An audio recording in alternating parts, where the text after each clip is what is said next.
세상에 떠도는 기묘한 괴담들. 첫 번째 이야기, 관동 대지진의 조선인 학살과 90년간 이어진 죄책감. 전생에서 저는 묶여 있었습니다. 필사적으로 도망치다 잡혔던 것 같습니다. 그리고 다른 사람들과 같이 줄줄이 엮여서 끌려가고 있었죠. 당시 저는 너무너무 억울하고 분통했습니다. 아무 잘못도 하지 않았는데 끌려가는 것이었거든요. 끌려가면서 이제 산으로 올라가면 죽는다는 걸 알고 있었죠. 끌려가는 일행에는 어른뿐만 아니라 어린애들도 포함되어 있었습니다. 우리가 끌려가는 이유는 잘 기억이 나질 않았습니다. 다만 가장 강렬했던 기억은 어느 집 모퉁이를 돌아 산으로 올라가는 길에서 어느 소녀를 보았습니다. 5살 정도 되어 보이는 어린 소녀였죠. 그때 분노에 마음이 치솟았습니다. 내 놈들도 자식을 낳고 기르면서 어찌 남의 생명을 함부로 죽일 수 있느냐. 저는 그들에게 온갖 저주를 퍼부었습니다. 마음속으로요. 그리고 저는 그 소녀를 뚫어져라 노려보았습니다. 마음속으로 그 소녀에게 외쳤습니다. 내가 증인이다. 이 일을 알려라. 우리가 억울하게 죽는 죽음을 알려라. 너는 그렇게 해야 할 의무가 있다라고요. 마음속으로 외쳤지만 저는 정말 필사적이었습니다.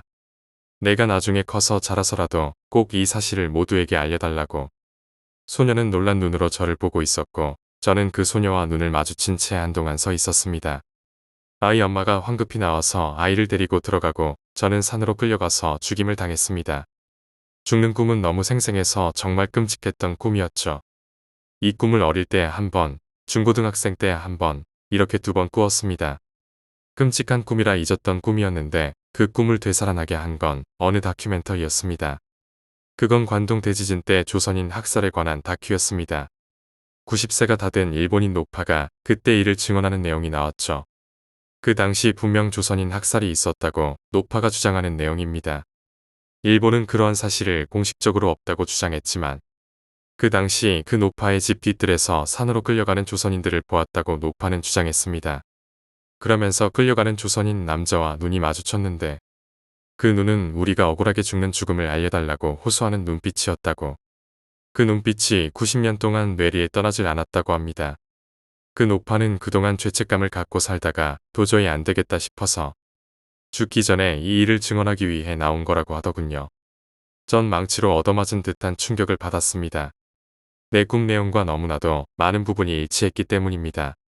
그래서 저는 그 상황을 골똘히 생각해 보았습니다. 이걸 정리해서 한번 발표해 볼까?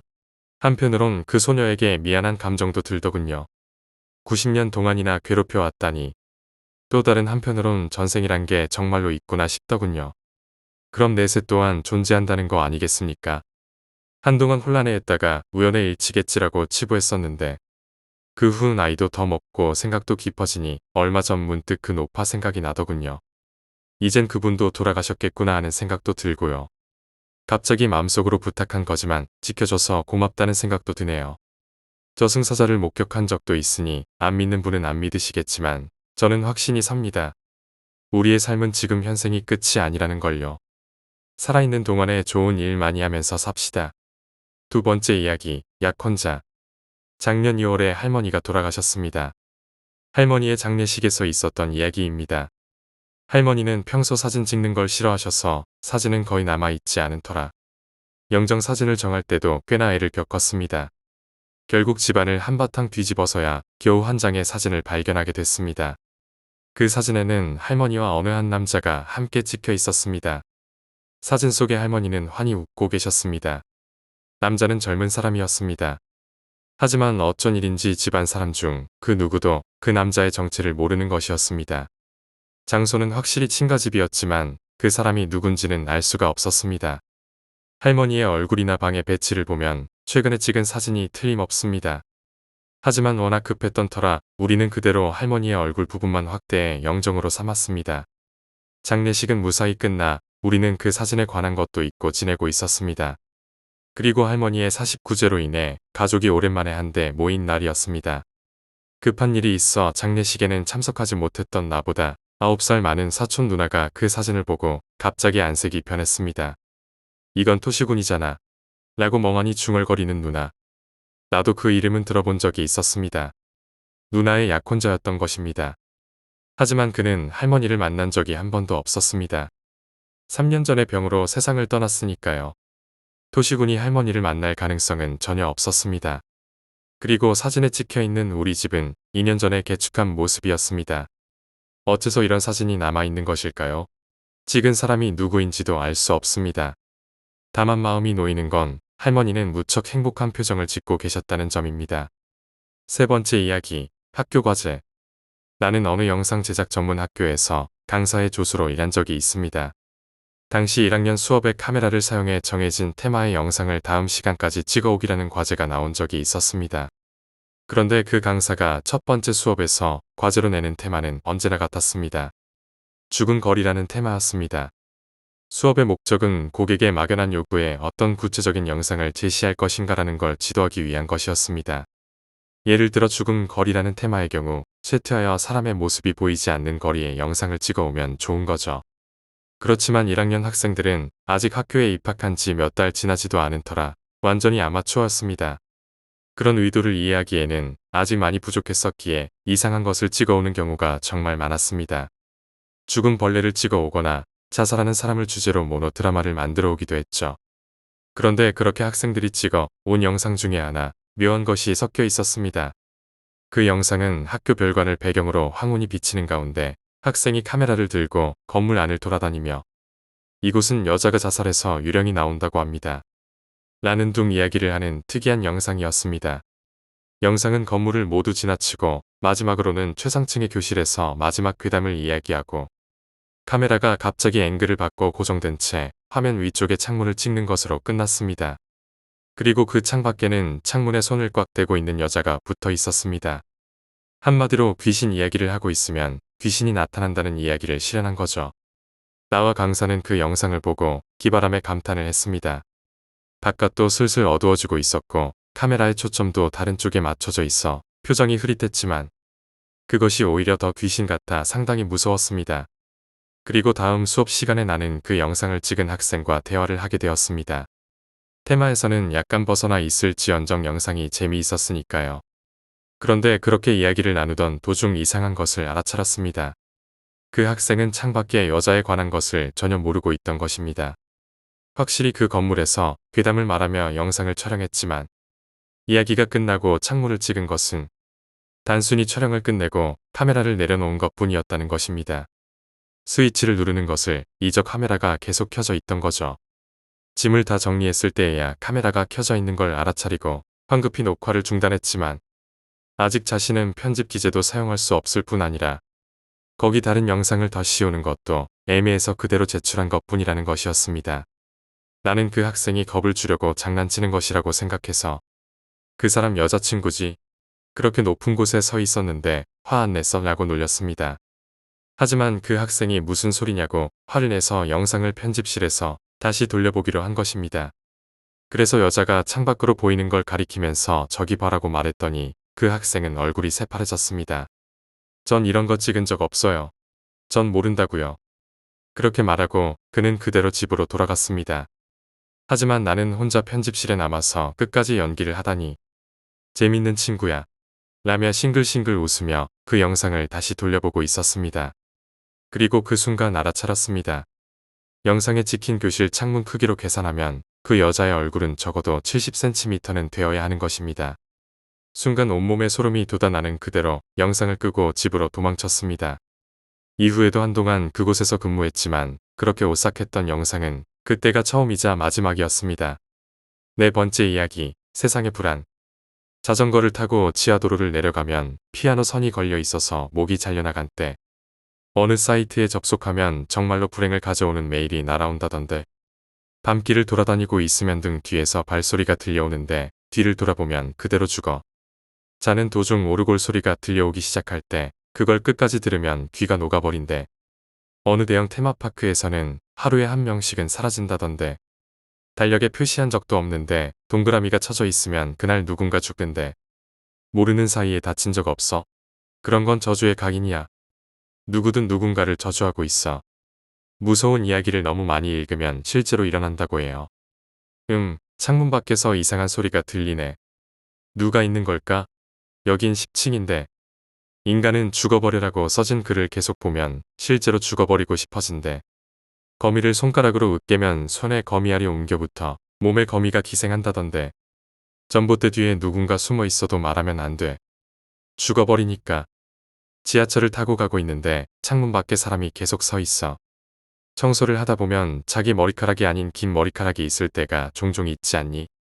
가까운 곳에서 사람이 죽으면 옆에 있는 사람에게 달라붙는데 밤중에 갑자기 빛이 반짝반짝 빛나면 나라에서 사람들에게 암시를 걸고 있는 거야. 흰자위를 드러내면 곧 죽는다고. 결혼식은 저주의식과 비슷한 형태라는 모양이던데. 도와줘라고 9번을 말하면 귓가에서 누군가가 10번째로 속삭인대. 자기 팔을 깨물어 보면 종종 맛있다고 느껴질 때가 있대. 그래서 먹어버리는 거지. 남학신으로 내일은 알씨를 점치는 경우가 있지. 그런데 그 방법으로 죽음에 관한 점도 칠 수 있어. 다들 계약할 때 너무 쉽게 하는 거 아냐? 그러다 죽을 수도 있어. 비 오는 날 빨간 두산을 가지고 나가면 죽는다는 소문이 있어. 눈에 레이저를 맞으면 실명한다는 이야기가 있지만 다들 한 번씩은 해보지 않았어? 이상한 냄새가 자꾸 날 때가 있지. 그건 말이야. 시체가 주변에 있어서 그래. 거짓말쟁이는 혀를 깨물어 잘라내고 죽는단다. 벽에 귀를 가까이 대면 누군가의 목소리가 들려올 거야. 쓸데없이 칼에 손대면 자기 심장에 찌르고 싶어질 거야. 휴대폰을 많이 쓰면 전자파로 뇌가 부서진대. 공중전화 박스는 점점 아무도 쓰지 않고 있지. 거기엔 계속 저주가 쌓이고 있어. 심령 사진처럼 보이는 형태로 나오지 않는 것뿐이야. 사실 모든 사진에는 귀신이 찍혀 있어. 이 세상은 불안으로 가득하다. 그러니까 모두들 불안을 덜어내려고 소문을 낸다. 5번째 이야기, 여성의 익사체. 중학생일 때 A라는 친구의 집에서 자주 놀곤 했습니다. 그 녀석의 집은 변두리의 해안가 벼랑 위에 있었습니다. 게다가 부모님이 모두 바쁘셔서 집에 늦게 들어오셨기에 친구들이 모여 놀기에는 가장 좋은 곳이었습니다. 그리고 우리는 12월에 수능날 쉬는 것을 기회로 그 집에 모였습니다. 당시 학교에서 유행하고 있던 분신사바를 하기 위해서였습니다. 그 당시 준비했던 방법을 설명하자면 우선 둥근 나무 테이블에 히라가나 50글자. 예 아니요. 0에서 9까지의 숫자 카드를 올려둡니다. 이때 히라가나 50글자의 배치는 호랑이나 사슴같이 동물 이름이 되지 않도록 주의해야 합니다. 그리고 동전이 아니라 무늬가 없는 컵을 사용합니다. 참가자 전원이 그 컵에 숨을 불어넣고 중앙에 둔 채 집게 손가락을 대고 있으면 준비가 끝나는 것이었습니다. 마스터라고 할까, 모임의 진행자로서 분신사바 오셨으면 예라고 대답해주세요. 라고 A가 틀에 박힌 대사를 말했습니다. 그러자 컵은 내 쪽으로 이동했습니다. A는 장난스럽게 X가 좋아하는 여자아이는 누구인가요? 라고 물었습니다. X는 제 이름입니다. 이상한 거 묻지 마. 나는 부끄러워서 얼굴을 붉히고 중얼댔습니다. 그렇지만 불려낸 귀신이 가리킨 것은 여자아이의 이름이 아니었습니다. 그저 추어라는 글자들 사이만을 오갈 뿐입니다. 주변의 분위기가 나빠졌습니다. 서서히 어깨가 쑤시고 가벼운 두통이 나기 시작했습니다. 내가 이제 그만하자고 하니 다들 수긍했습니다. 하지만 귀신은 돌아가지 않았습니다. 결국 우리는 억지로 그만두어 버렸습니다. A는 우리 집에 저주라도 내리면 어쩌지? 라며 울상을 지었지. 제대로 컵을 깨뜨리고 종이를 태우면 괜찮아 라고 B가 달랬습니다. 그리고 우리는 모두 도망치듯 그 자리를 떠났습니다. 그리고 3일 후 A의 집 옆 해안에서 여성의 익사체가 떠올랐습니다. 겨울의 바다는 추웠을 것입니다. 다행히 나를 포함해 거기 있었던 모두에게 이후 안 좋은 일은 일어나지 않았습니다.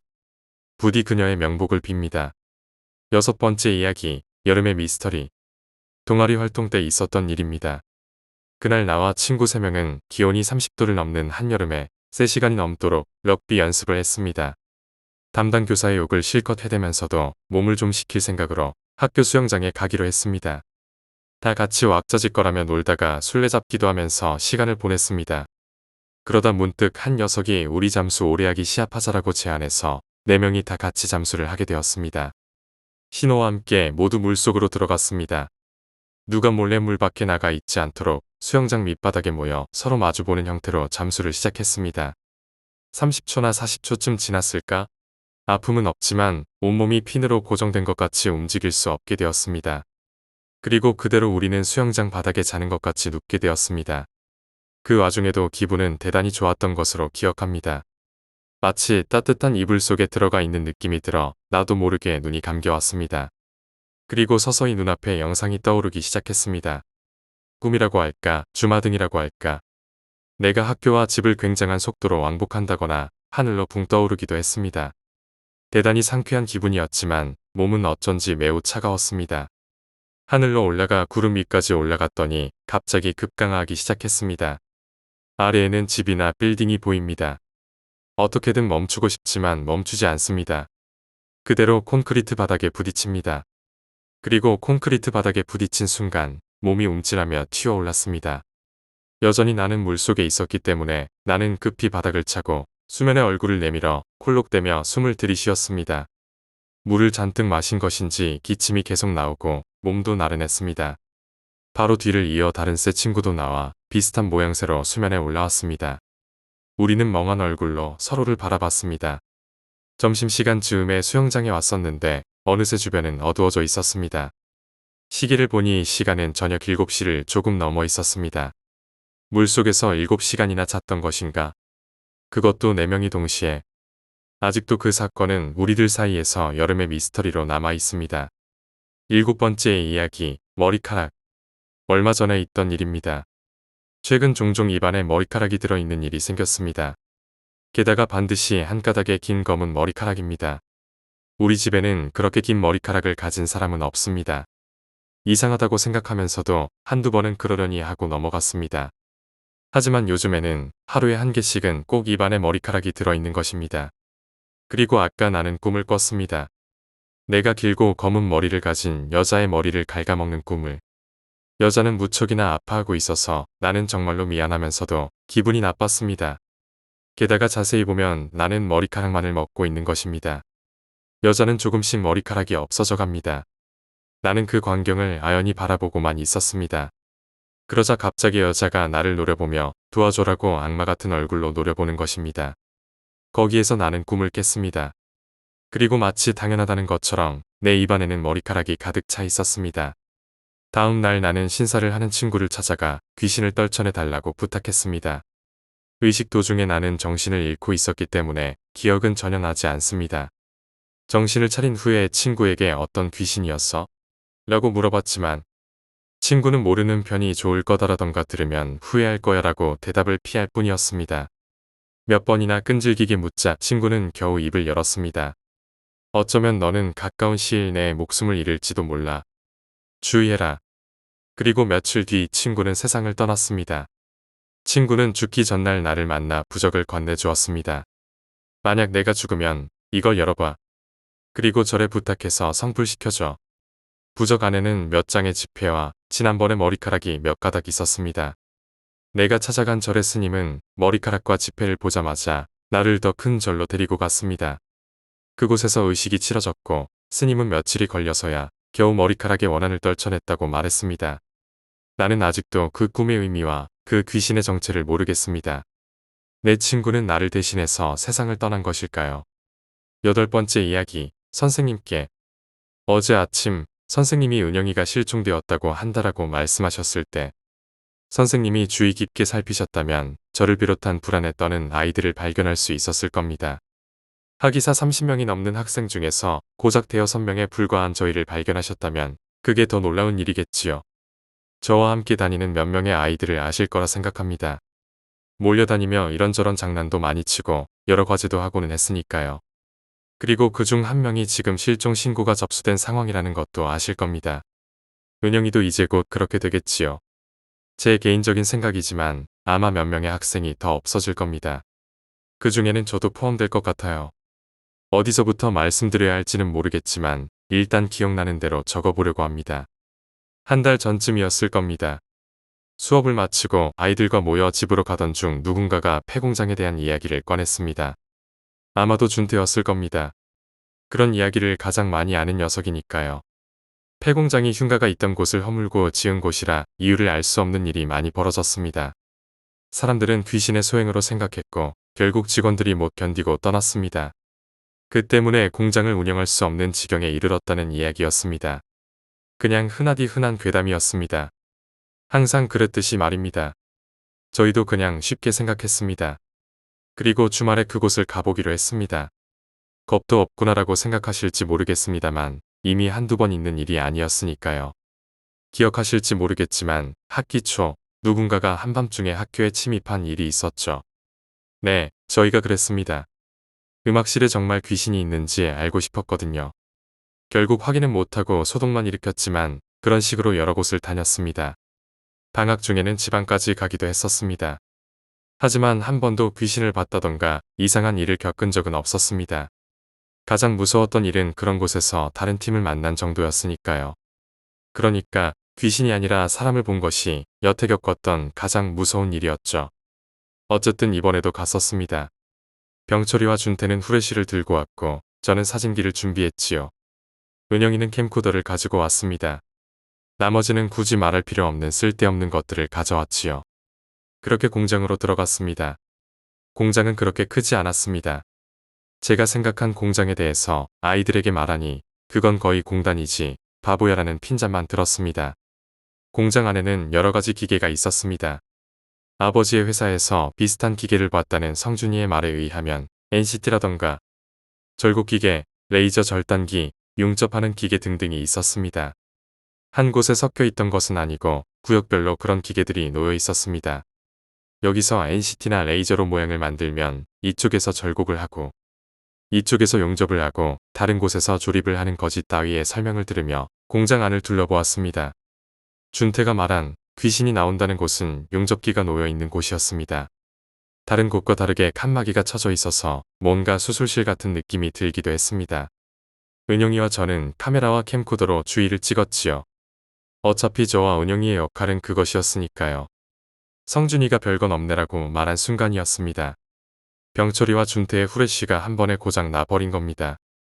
병철이의 후레쉬는 일반적인 노란 빛이 나오는 후레쉬여서 자주 불이 안 들어왔지만 준태의 후레쉬는 최신 후레쉬라 여태 고장 난 적이 한 번도 없었습니다. 저희는 그럴 수도 있다고 생각했습니다. 왜냐면 핸드폰 후레쉬로 비추면 되니까요. 그렇게 생각하고 핸드폰을 꺼냈지만 핸드폰 역시 아무런 반응이 없었습니다. 나중에 안 사실이지만 다른 아이들의 핸드폰 모두 배터리가 방전이 되었더군요. 순식간에 저희는 어둠 안에 갇히게 되었습니다. 그나마 제 카메라와 은영이의 캠코더는 작동을 하더군요. 하지만 어둠 속에서 은영이의 캠코더에 무언가가 찍힐지는 의문이었습니다. 그나마 제 카메라의 후레쉬 기능으로 주의 분간을 하고 있는 상황이었죠. 그러다 준태가 사라졌습니다. 어떻게라는 건 잘 모르겠습니다. 후레쉬가 고장 났고 핸드폰이 꺼져 있었고 때문에 저희는 혼란 상태였으니까요. 그러다가 일단 나가자 라고 누군가 말한 순간 정신을 차리고 일행을 챙겨보니 준태가 없었습니다. 괴담을 읽으면서 가장 답답했던 부분은 누군가가 사라졌을 때 일단 남은 사람들은 안전한 곳으로 가고 다시 준비해서 가면 된다고 생각했던 순간이 아닐까요? 그런데 정작 저희가 그 상황이 오니 그게 안 되더군요.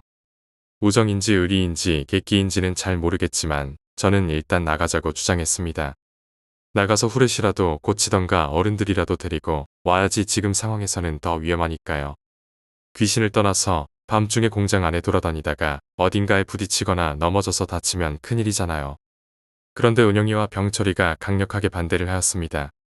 어디로 갔던 간에 멀리는 못 갔을 거니 금방 찾을 거라고요. 그런데 정말 멀리 못 갔다면 그 조용한 공장 안에서 저희가 떠드는 소리를 못 들었을 리가 없겠죠.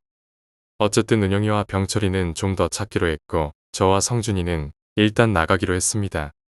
문제는 후레쉬가 되는 기기가 하나뿐이었다는 것이었지만 밤눈이 좋은 성준이를 믿기로 하고 제 카메라를 병철이에게 넘겨줬습니다.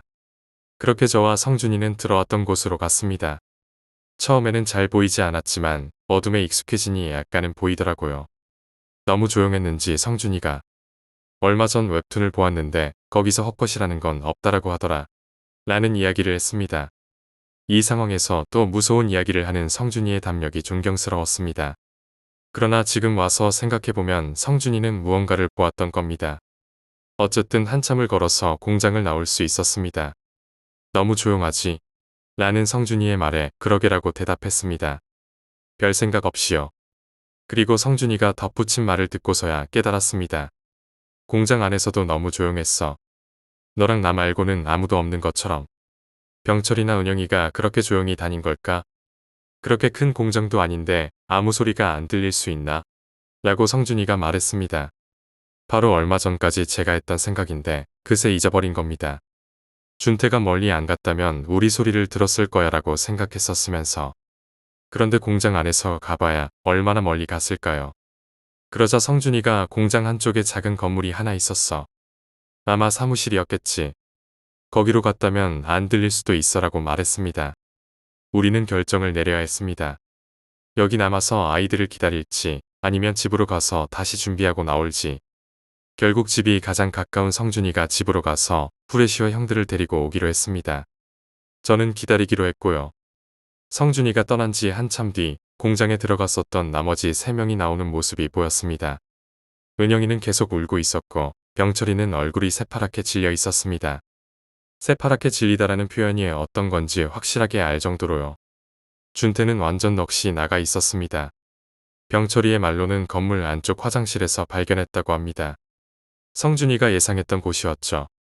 그런데 저희가 있던 곳과 그곳은 꽤 거리가 있었는데 언제 거기까지 갔던 걸까요? 은영이와 준태의 상태를 보니 얼른 집에 보내야 할 것 같았습니다. 집 방향이 같은 사람끼리 데려다 주기로 했습니다. 제가 은영이를 바래다 주고 병철이는 준태를 데려다 주기로 했지요. 집으로 가는 버스 안에서 조금 진정된 은영이가 이야기를 해주기 시작했습니다. 그러니까 저와 성준이와 헤어진 뒤 카메라의 후레쉬가 바로 꺼져버렸다고 합니다. 조작하는 법을 몰라 켜지를 못했다고요. 그래도 셔터를 눌러 사진을 찍는 순간에는 후레쉬가 켜져서 그런 식으로 여기저기를 돌아다니면서 준태 이름을 불렀답니다. 준태 이름을 불렀다고 제가 되물었습니다. 왜냐면 성준이와 저는 아무 소리도 못 들었거든요. 은영이는 그렇다고 했습니다. 그러다가 병철이가 건물 쪽에 누가 있는 것 같아라고 했답니다. 그래서 은영이가 건물 쪽을 봤는데 그 순간 병철이가 셔터를 눌러 후레쉬를 터뜨렸답니다. 분명 누군가 있긴 했는데 누군가가 2층 창문에 서 있었답니다. 너무 확실하게 봤기에 잘못 본 건 아닌데 눈은 안 보이고 입은 너무 커서 뭔가 사람은 아닌 느낌이었답니다. 그래서 저는 머리카락으로 눈을 가린 입 큰 귀신을 떠올렸습니다. 예를 들면 빨간 마스크 같은. 그런데 병철이는 그걸 못 보았는지 겁도 없이 건물 안쪽으로 들어가더라는 겁니다. 그래서 하는 수 없이 따라 들어갔고 잠시 헤매다가 화장실에서 준태를 찾았답니다. 너무 무서웠던 게 화장실에 들어서니 준태가 멍하니 서서 문 쪽. 그러니까 은영이 쪽을 바라보며 멍하니 서 있었다는 겁니다. 반갑기도 하고 무섭기도 하고 그보다는 낯선 느낌으로 다가서는데 갑자기 준태가 말했답니다. 봤지? 그런데 왠지 뉘앙스가 그걸 봤지? 가 아니라 내가 말했었잖아. 라는 느낌이었답니다. 그런 이야기를 듣다 보니 은영이의 집에 도착하였고 무사히 집으로 들어가는 것을 확인하고는 저도 얼른 집으로 돌아왔습니다. 집 전화로 얼른 성준이 핸드폰으로 전화해보니 역시 꺼져 있더군요. 그래서 집으로 전화를 걸어보니 아무도 받지 않았습니다. 다시 형에게 걸어보니 홍대에 놀러 나와 있다고 하더군요. 여러 가능성을 생각해 보았습니다. 길이 엇갈렸다면, 그래서 성준이가 다시 그 공장으로 갔다면, 그러나 저는 성준이나 병철이처럼 용감하지 못했습니다. 그저 문자로 우리 모두 집으로 돌아왔어. 그러니 메시지 확인하거든 연락해줘라고만 남겼습니다. 제가 그때 공장으로 갔었다면 성준이를 만날 수 있었을까요? 아니면 성준이와 같이 저도 실종되었을까요? 그날 이후로 성준이를 보지 못했고 그 이후로는 어른들까지 나서서 찾아보았지만 발견하지 못했었죠. 준태도 상황이 안 좋았습니다. 몸이 아파서 학교에 나오지 못하다가 결국 휴학을 했으니까요. 병원으로 가기 전 병철이가 병문안을 간 적이 있었는데 몸이 문제가 아니었다고 합니다. 창문을 모두 두꺼운 종이로 막고 방 안불은 항상 켜두고 방 안에 틀어박혀서 계속 주의를 경계했다는군요. 결국 저와 은영이 병철이 셋이서 성준이가 어디 갔는지 의논을 해야 했습니다. 솔직히 준태보다도 성준이가 더 걱정스러웠으니까요. 그런데 의논을 하던 중 병철이가 은영이에게 그 건물이 1층짜리였다는 이상한 이야기를 했습니다. 무슨 소리냐며 디카에 남아있는 사진을 확인해 보았습니다. 그런데 사진에는 2층짜리 건물이 찍혀 있었습니다. 은영이 이야기가 맞았을까요? 아니요. 병철이의 이야기가 맞았습니다. 그 공장 안의 건물은 1층짜리 뿐이었으니까요. 그리고 사진 안에 찍힌 건물은 사무실이 아닌 2층짜리 가정집 느낌의 집이었습니다. 사진을 보는 순간 셋 모두 할 말을 잃었습니다. 우리는 어디서 이런 사진을 찍은 걸까요? 그리고 사진을 확대해 창문을 자세히 보았습니다. 은영이의 말대로 어느 여자가 있었습니다. 다만 제가 생각한 모습은 아니었어요. 눈이 안 보이고 입이 큰 여자이기는 했습니다만 정확히 말하자면 눈이 있어야 할 부분이 피부로 덮여 있었습니다. 네, 눈이 없었어요. 우리는 모든 사진을 다시 확인했습니다.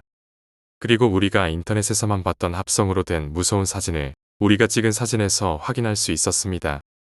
반투명하게, 때로는 상반신만, 어느 부분에선 목매단 사진이, 어느 부분에서는 카메라 바로 앞에서 얼굴을 들이민 사진이, 모든 사진이 그런 식이었습니다. 물론 자세히 봐야 윤곽을 확인할 수 있었지만 눈에 익으니 그 뒤로는 모두 눈에 들어오더군요. 솔직히 그만두고 싶었습니다. 무서웠거든요. 그래도 은영이의 캠코더까지는 확인해야 했습니다.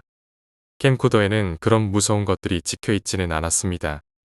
다만 준태가 사라지던 순간이 찍혀 있었지요. 누군가에게 손을 붙잡혀 끌려가는 듯한 모습 말입니다. 눈은 카메라 쪽을 보면서 뭐라 말하고 싶어 하는 듯했지만 정작 말은 하지 않고 끌려갔습니다. 이걸 찍는 도중 은영이가 봤을까요? 아니면 우연히 찍혔을까요? 우리는 우연이라고 믿고 싶었습니다. 은영이도 그렇게 말을 했고요. 하지만 그렇게 생각하기에는 너무 정확하게 찍혀 있었습니다. 은영이가 어떤 마음이었는지는 모르겠지만 확실한 것은 그 뒤로 많이 힘들어했습니다. 하지만 저와 병철이는 위로를 할 겨를이 없었어요. 병철이는 성준이를 되찾고 준태를 원상태로 되돌리기 위해 나름대로 무언가를 알아보고 있었고 저는 밤마다 오는 나 도착했어. 너네들 안 보이는데 다들 어디 있어? 빨리 와. 이런 성준이의 문자를 무시하기에도 벅찼으니까요. 전화를 걸어보면 항상 꺼져 있었는데 말이죠. 한 번은 답장을 보내니 화면 가득히 빨리 와 하며 문자가 왔죠. 그 이후로는 무시하기 바빴습니다. 그러니 제가 어떻게 은영이를 위로할 수 있었겠어요. 엊그저께 은영이에게 문자를 받았습니다. 성준이가 빨리 오래. 그리고 오늘 선생님이 말씀하시기 전부터 일이 될 줄 알고 있었어요. 왜냐면 은영이가 왔어. 늦게 와서 미안한데 너네는 언제 와? 라는 문자를 받았거든요. 누군가에게 말하면 믿어줄까요? 이 모든 이야기가 믿겨지세요? 오늘 집에 오기 전 병철이에게 물어봤어요.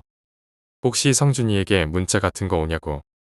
그러자 들릴 듯 말 듯하게 말하더군요. 응 이라고. 어쩌면 은영이도 그 문자를 받았을지 몰라요. 그리고 성준이가 어디에 있는 건지 확인하고 싶었던 걸지도 몰라요. 왜냐면 제가 지금 그렇거든요. 만약 오늘도 문자가 온다면 확인해 보러 가려고요. 하루하루 불안해 사느니 그게 더 나을 것 같아요. 부디 내일 뵙기를 바랄게요. 지금부터 하는 이야기는 뒷이야기입니다. 2월 9일 3월 1일부로 부임지가 정해졌다. 기억 속에서 그토록 지우려고 노력했던 곳. 그러나 결국 이렇게 되었다. 2월 13일 엄마에게 다음 근무지를 말해줬더니 매우 걱정하셨다. 왜 안 그러겠는가. 이제 겨우 정상적으로 살아가고 있었는데 최대한 멀리 떨어진 곳에 집을 구하겠다며 엄마를 안심시켰다. 2월 21일 급하게 자취방을 구했다. 그전 계약하기로 한 곳에서 뭔가 문제가 생겼다는 이야기만 들었다. 그래도 예전 은사님의 도움으로 좋은 집을 구했다. 창문으로조차 그곳은 보이지 않는다. 선생님도 내 사정을 아시고 배려해 주신 것 같다. 3월 7일 우연찮게 그곳 근처를 지나가게 되었다. 멀리서 보았지만 금방 알 수 있었다. 예전 모습은 사라지고 가건물들이 들어서 있었다. 속으로 조금 안심했다. 3월 9일 동료 선생님들에게 그곳 이야기를 들었다. 공장이 들어섰지만 안 좋은 사건과 사고가 계속 일어나서 결국 2년을 못 버티고 문을 닫았다고 한다.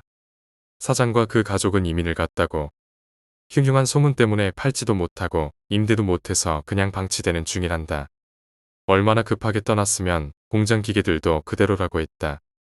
변한 건 없는 걸까. 3월 12일 악몽을 꾸었다. 시선이 느껴지는 꿈. 그때의 기억이 되살아난다. 싫다. 4월 3일 병원에서 약을 처방받았다. 신경과민이란다. 실제로 겪은 것은 없지만 금방이라도 그때로 되돌아갈 것 같다. 집에 혼자 있는 시간보다 학교가 더 편하다. 그렇다고 밤에까지 있고 싶지는 않지만 4월 23일 밤새 학교에 누군가가 무단으로 들어왔다. 없어진 물건이나 당한 피해는 없어서 학생들의 장난이라고 결론이 내려졌다. 학교에 귀신 나온다는 괴담만 듣고 확인하려 오는 애들이 꽤 있어요. 교감 선생님은 매년 있는 일이라며 웃어넘겼다.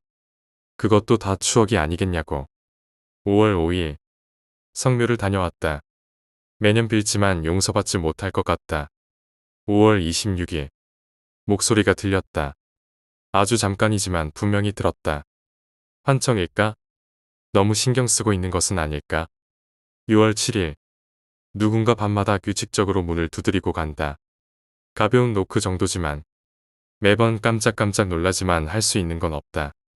6월 11일 경비 아저씨의 도움으로 CCTV를 확인할 수 있었다. 하지만 아무것도 확인할 수 없었다. 7월 2일 여름방학이 다가온다. 잠시라도 이곳을 피할 수 있다는 게 기쁘다. 7월 7일 교정 벤치에서 남자애 둘이 떠드는 것을 들었다. 대충 들어보니 폐가 체험을 하려는 것 같았다. 그런 건 좋지 않다고 말렸지만 이미 여러 번 다녀왔는데 한 번도 이상한 적 없었는 걸요라고 했다. 7월 15일 방학식 자취방에 들르지 않고 곧장 집으로 왔다. 엄마가 내 모습을 보더니 집을 옮기는 게 좋지 않겠냐고 하신다. 7월 17일 푹 잔다는 게 이렇게 행복한 일이라는 걸 잊고 살았다. 작은 것을 소중히. 7월 21일 집을 나서는데 엄마가 무언가를 건네줬다. 또 부적을 받아온 모양이었다. 하나는 내 몸에 항상 지니고 다른 하나는 현관에 걸어두란다. 얼마 줬냐고 물어보니 말씀을 안 하신다. 7월 22일 부적이 효과가 있는 걸까? 불안했지만 잠은 잘 잤다. 8월 12일 그곳, 그러니까 공장에서 있었던 일에 대해 우연히 듣게 되었다. 털을 다지다가 죽은 사람, 지게차에 목매달아 죽은 사람. 갑자기 회사를 그만두는 직원들 이야기, 야근을 하다가 헛것을 봤다는 이야기. 세상에 헛것은 없다. 8월 21일 계약이다. 기쁘다. 전에 폐가에 간다던 학생을 만났다. 귀신은 못 보고 사람을 보고 기겁을 했다는 이야기에 빵 터졌다. 그러다 나도 모르게 그곳 이야기를 했다.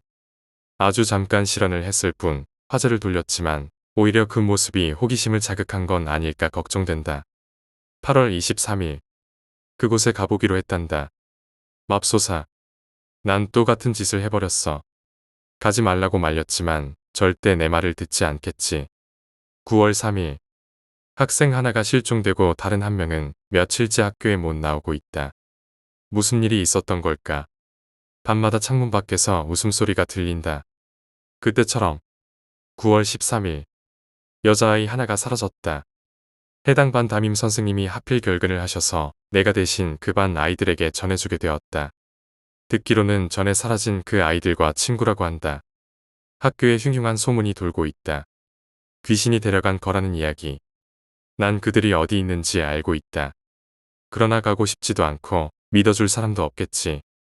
9월 14일 학생에게 메일을 받았다. 누군지는 잘 모르겠지만 그들과 친구인 건 확실하다. 왜 나에게 이런 메일을 보낸 걸까? 불안함에 내일이 오지 않았으면 좋겠다. 하지만 내일이 오지 않으면 난 밤새 저 웃음소리와 시선에 시달리게 되겠지. 세상에 헛것은 없다. 그럼 내가 보고 느끼는 이 시선은 대체 무엇일까? 9월 15일 바라지 않던 일이 결국 일어났다. 그들과 친구라는 아이가 찾아왔다. 제발 알려주세요. 밤마다 친구들에게 문자가 온단 말이에요. 병철이라는 아이가 보여준 문자 메시지는 너도 빨리 와라는 짤막한 문장만 있었다. 그리고 나는 그게 무슨 뜻인지 알고 있다. 9월 16일 내 아버지는 실수로 내 친구의 어머니를 죽였고 그리고 그것을 마당에 묻고 숨겼다.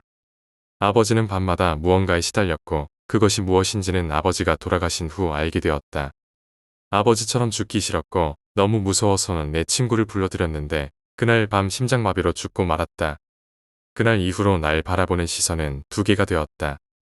엄마는 죄가 없었지만 마을 사람들의 시선 때문에 도망치듯 이사를 해야 했다. 이런 걸 어떻게 말할 수 있겠어. 이젠 다 끝난 일이라 믿었는데 만약 고개를 돌려서 저 시선에 눈을 마주치게 된다면 그러면 나도 그들처럼 되는 걸까? 그 시선을 처음 느낀 그날처럼 애써 무시하면서 이불을 뒤집어 쓰는 게 내가 할 수 있는 최선이다. 죽기 싫다.